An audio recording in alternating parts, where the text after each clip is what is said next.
Andrew Bragg, welcome to Insiders. Good morning.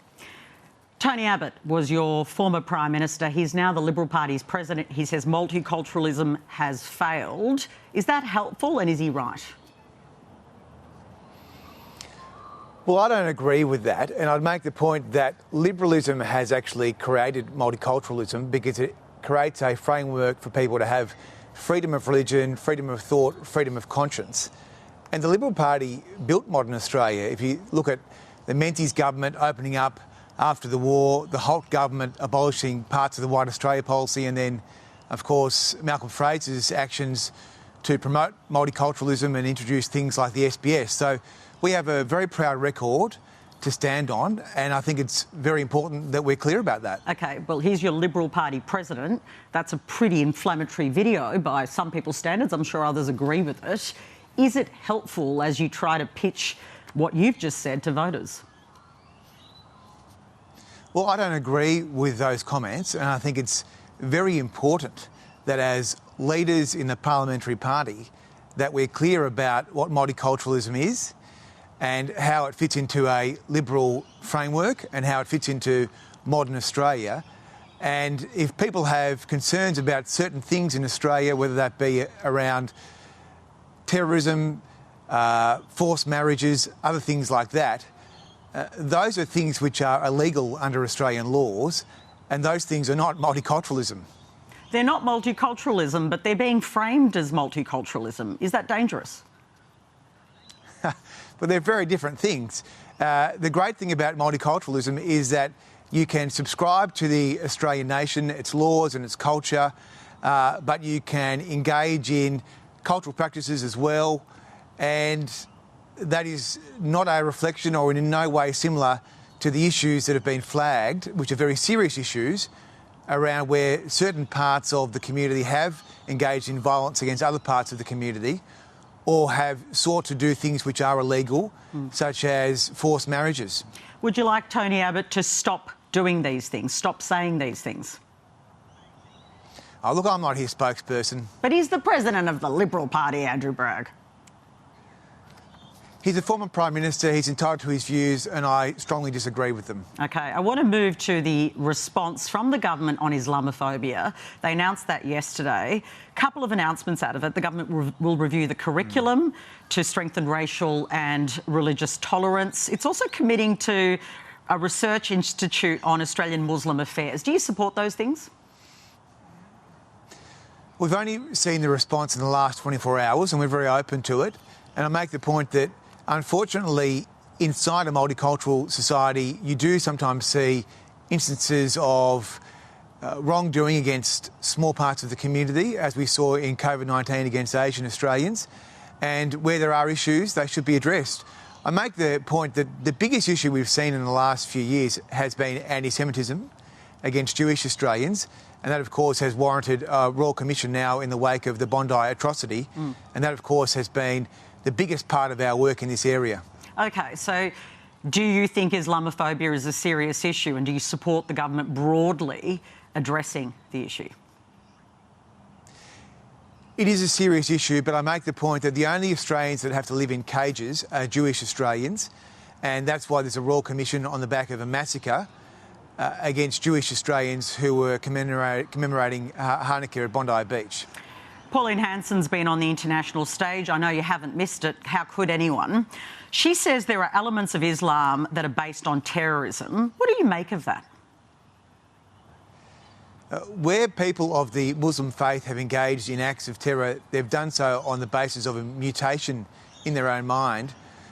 The very vast majority of Australian Muslims have no interest and would entirely reject the idea of taking up arms against their fellow Australian citizens. And so when Pauline Hanson says things like this, do you think it makes Muslim Australians less safe? Look, she'll do or say anything to tee off against minority interests. She's made a business out of teeing off against minority interests, and I think it's very regrettable, but it's free speech as part of our society. She's allowed to hang out with whoever she wants to hang out with on her European holiday. But do you think she has questions to answer on that European holiday? Who funded it? Questions like that? That's a matter for her. I'm not into this sort of tit-for-tat stuff, really. I just make the point that a serious political party would have costed policies for the election. They have very few costed policies. As Angus has already outlined, if they were the government tomorrow, the country would be even more bankrupt than we are now. And, you know, who she hangs out with and what she does in Europe is really a matter for her. OK, so given you think the country would be more bankrupt, how could you possibly do a preference deal with One Nation? Are you opposed to such an idea?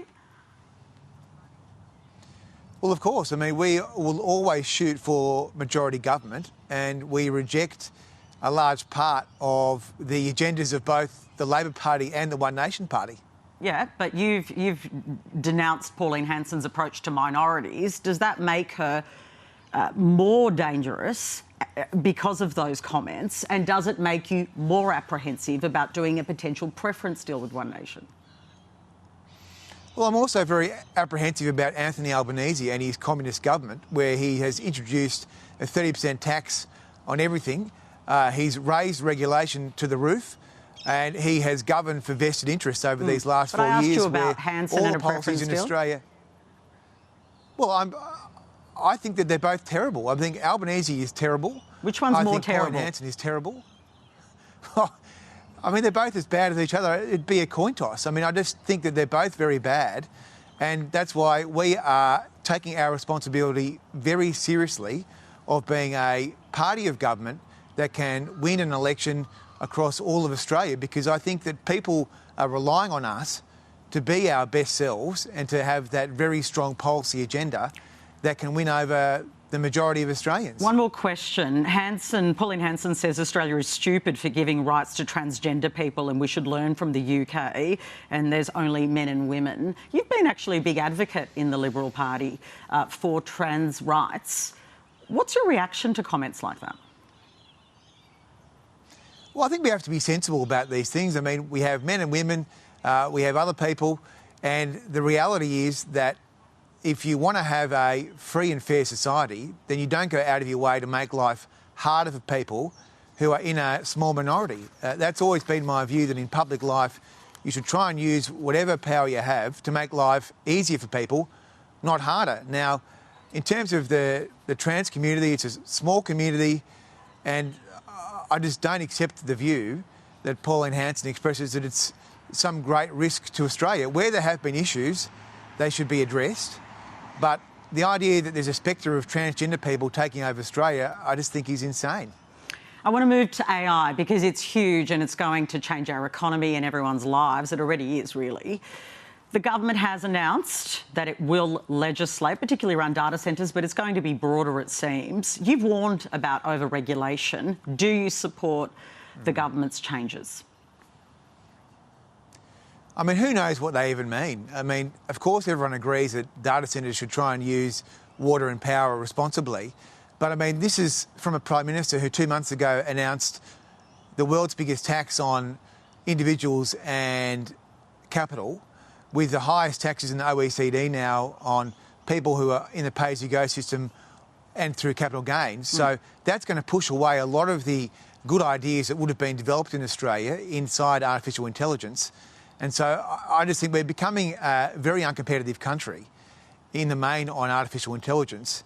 And if you want to play around with these effectively approvals, these are things that are mainly done at the local level or state level anyway. OK, but the government is going to have a sort of national COAG, well, it used to be COAG, apologies, I'm old, national cabinet approach. So talk to God me... help us. Yeah, I know. Talk to me about that. Do you actually support laws which force these big data centres to actually generate their own energy and minimise water? Enforceable laws?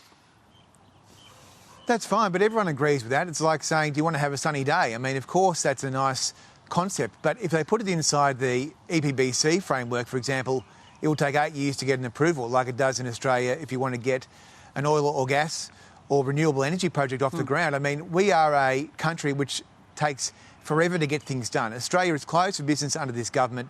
We now have a very punitive tax system, which is going to push away a lot of the ideas that would have been developed in Australia. I mean, we want to have the next Afterpay or the next Canva to be developed here, But even Robin Denham, who did the review for the government on the R&D tax offset, is saying the government stuffed it up. So, I mean, these guys couldn't run a bath on tax policy, which is the main game here in the artificial intelligence world.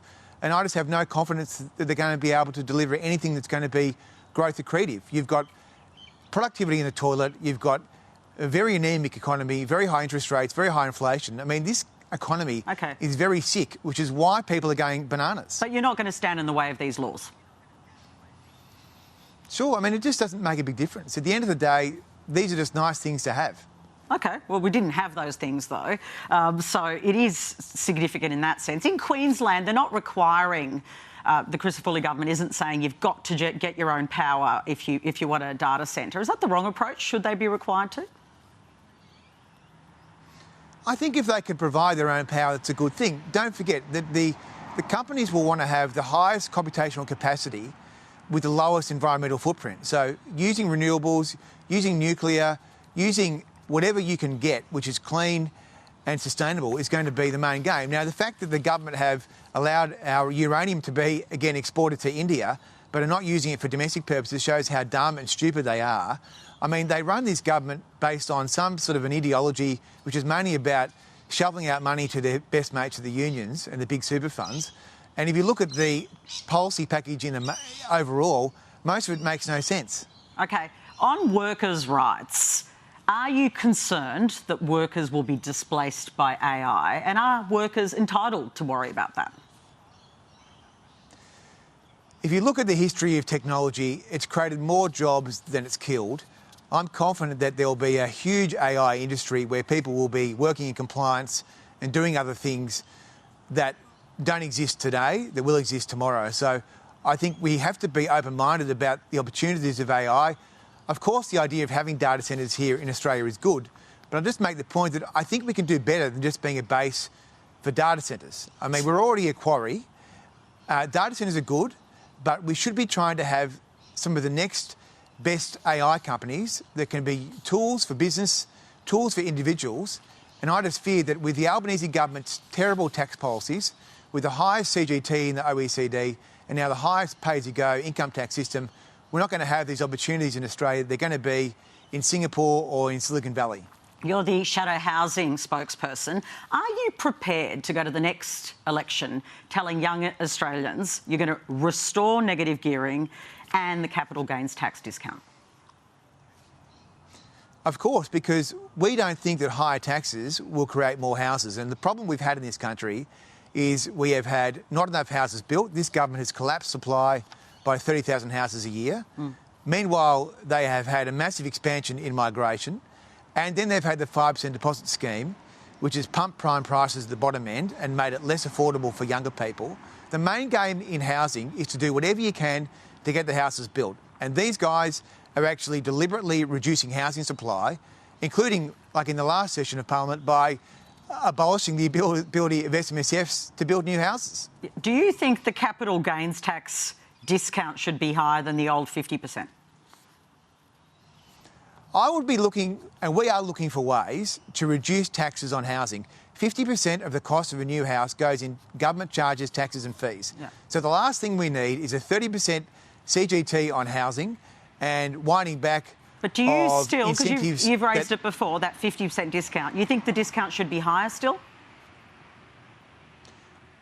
I think we should be trying to find ways to cut taxes. I would be reducing capital gains. I would be finding ways to reduce other taxes on housing because we need more of them. I mean, all you need to do is look at this government's record. They're spending $80 billion on housing to build 30,000 houses fewer a year.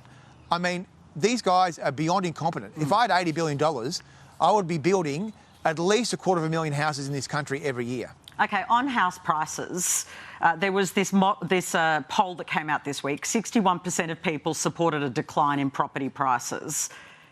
That means people are prepared for the changes we're seeing, it seems, if you look at this polling. Do you support a fall in property prices? The main point here is that the government have brought in 400,000 people a year over the course of their government, and they have built 30,000 houses fewer a year.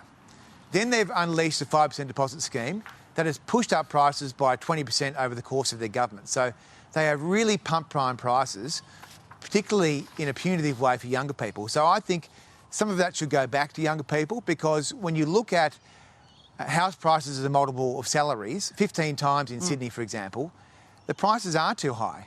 So I think we want to be working for affordability of housing. So house prices should go down. I make the point that they have had a huge influx of migration, a huge collapse in housing supply, and then these 5% reckless deposits without means testing or price caps. And what that has meant is they have pushed up prices. They've pushed up prices. They haven't dealt with the productivity issues like CFMEU. Now prices look like they're in decline. Do you support that? Do you like that you're seeing house prices on the decline?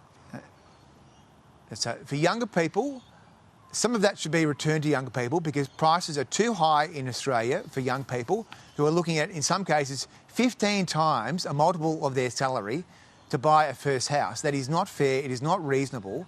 And so that's why I think our policies must be focused on affordability over the longer term, which is really about how do you get 250,000 houses a year built every year in this country. We used to get 200,000 houses a year under the Coalition. Now we get 170,000 houses a year under Labor, despite their massive investment, and Albo and Claire O'Neill's bragging about how much money they're spending. Just because you spend more money on housing doesn't mean you get more of it. Andrew Bragg, many thanks for joining me on a Sunday morning. Appreciate your time. Thanks a lot. See ya.